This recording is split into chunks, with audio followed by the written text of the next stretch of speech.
Okay, here we are in Axum at some hotel, and this is my new motorcycle that I've got. Yay! And this one actually works, and things aren't falling off it. So on this little beast, we're going to go to Debre Damo. It's like 100 kilometers out of the way. Anyway, we'll see how we go. Okay, and this is Axum.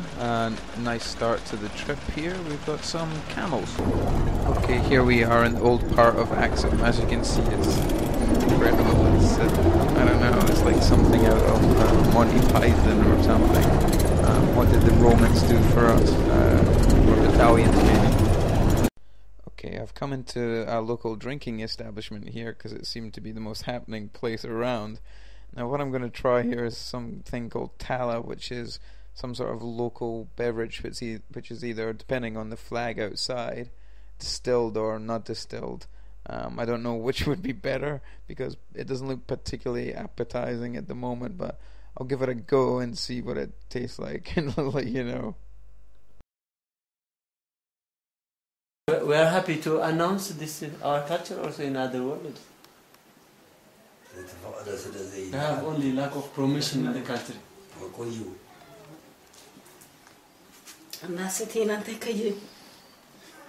Cheers. I'd like to say that that was fantastic, but I can't. I'd be a complete liar. It tastes like a mix between very weak lager and what I can only describe as a dirty puddle. It kind of tastes like that kava stuff from Fiji. Horrid. Okay, so this is the new St. Mary of Zion Church in Axum, and oh, there's some goat getting sacrificed or something. You know, it's a nice place, but you know, not much going on. And this is the Holy of Holies, where allegedly is the last resting place of the Ark of the Covenant. You don't want to take a picture also. Sorry? You are lucky.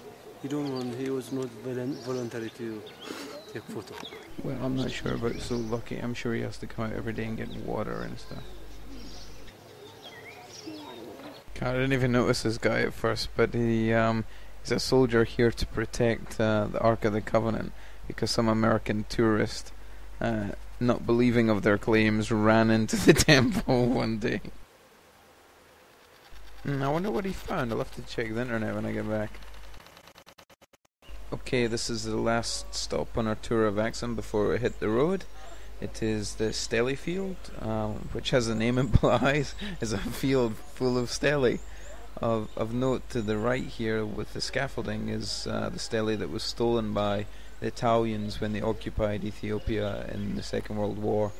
Subsequently, it has been returned. Some kids playing here in the car park of the stele field. Get him! Okay, I've just left Axum, and this is some Ethiopian mountain range. As soon as I stop anywhere, I get a crowd of little hermits.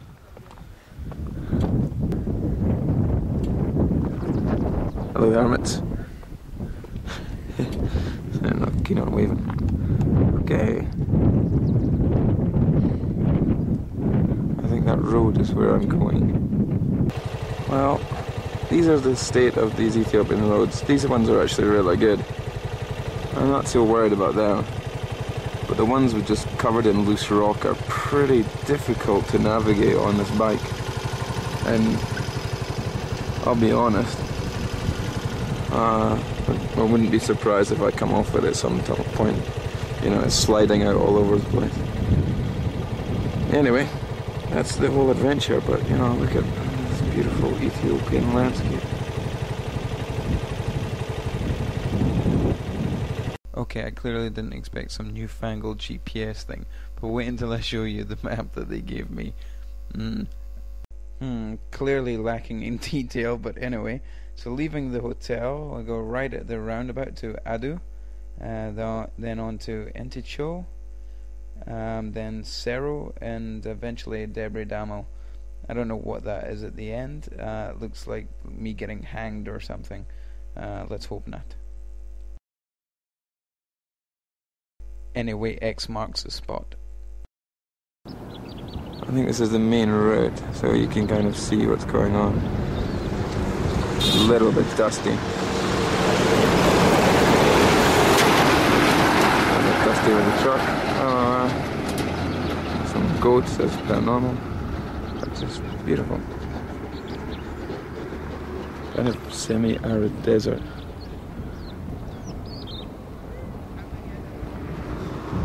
I'll try and film some of this on an actual bike as I go, but because of the road surface, I'm a bit skeptical, but we'll give it a go. Okay, so we'll use the tongue operation method that I've perfected to switch this camera on and off, and yeah, this doesn't seem so bad.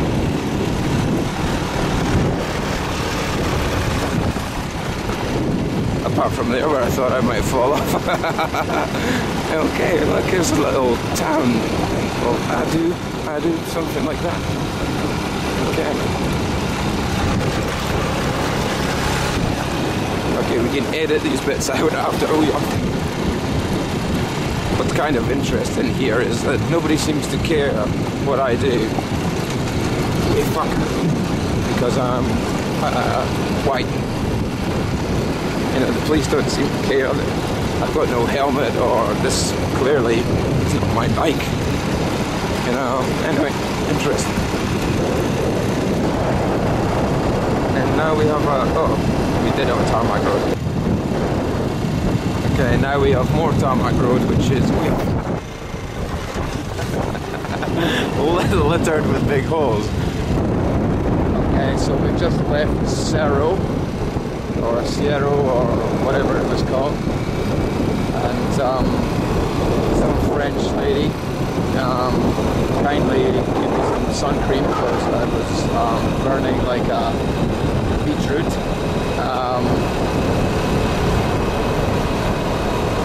It is now 1 p.m, which they kind of told me I'd be in Debre Damo by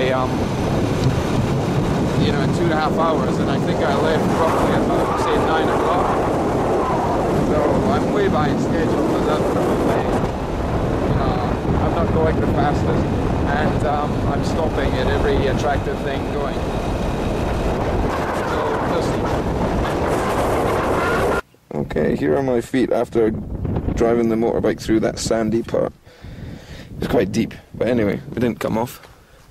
This is my taxi cab passenger. I'm going to take a film of this landscape up here. Please excuse these big jolts of the camera, but I have to put my left hand that I'm using for filming back on the handlebar all the time when I think I'm going to fall off. Okay, this is the war memorial of the war between Ethiopia and Eritrea.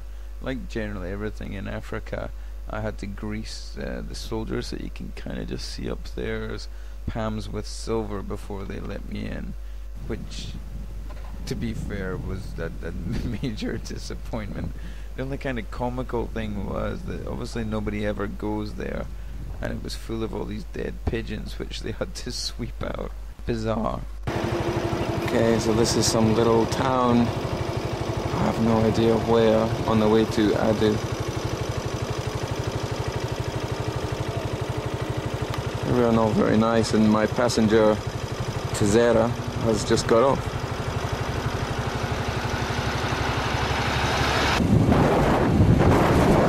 Clearly this journey, I think it's going to take me a long time. I think that 23 kilometers, and that's taken, I don't know, I think much longer than an hour. I'm now a bit scared to turn the motorbike off because that's 2 times that it hasn't started. What I've just noticed about this bike is that it's got that kind of plastic covering on the seat, which is something you normally get when you put your bike in at the garage. I'm kind of thinking that this guy is probably just a mechanic who's basically pilfered someone else's bike in order to hire it out to me.